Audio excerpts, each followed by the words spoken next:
All right, Peter. So we were just talking about, pitching the ball and the club choice for pitching.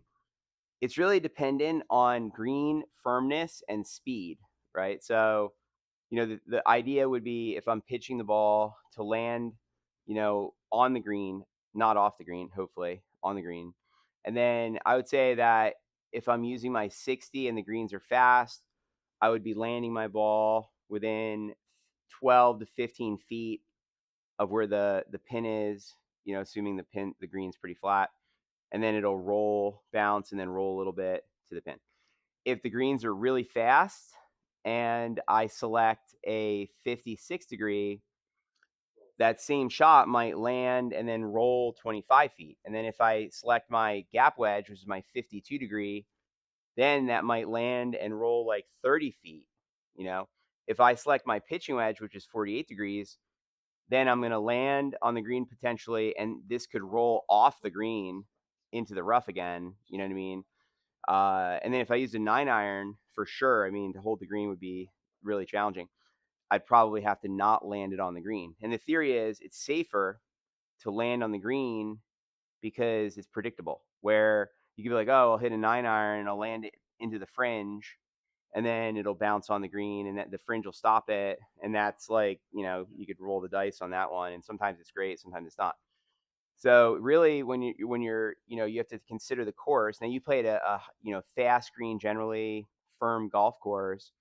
So you're probably going to be pitching most of the time with a 56 or a 60, I would say, unless I know some of the greens there have an upslope.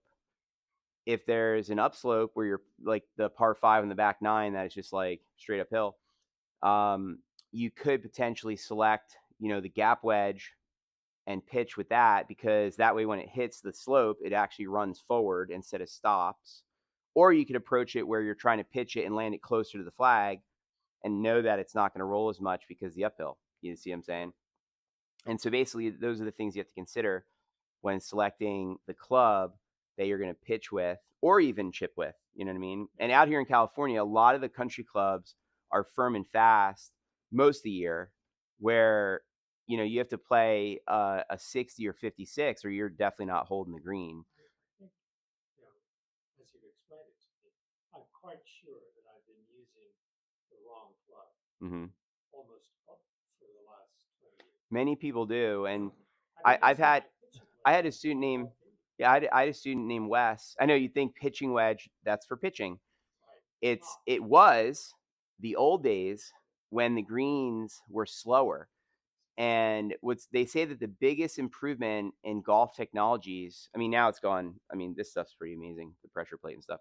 But they say that the biggest improvements in golf in the last 70 years has been the mowers. The mowers are better at trimming the grass than they used to be. And so used to, the old putting style, lots of people would get a lot of wrist in there to pop it up onto the slow grass so it would roll. And you would use a pitching wedge because the pitching wedge would hit and it would only roll 7 feet because the grass was so long.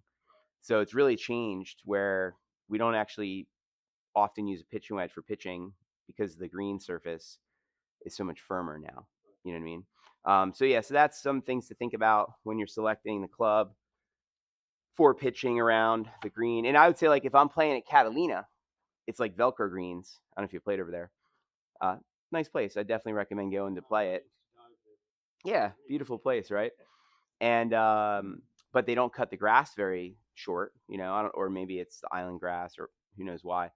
But I mean, the first time I played it, I'll never forget. I chipped the ball into the green, and it stopped right where it landed, and I was like, "Okay, well, this is going to be interesting." And then eventually, I was using a pitching wedge to chip because they are so slow. I mean, it was literally like Velcro when it landed on the green. So if you're playing on slow conditions, you could, or even potentially wet conditions can be slow sometimes, even on good greens.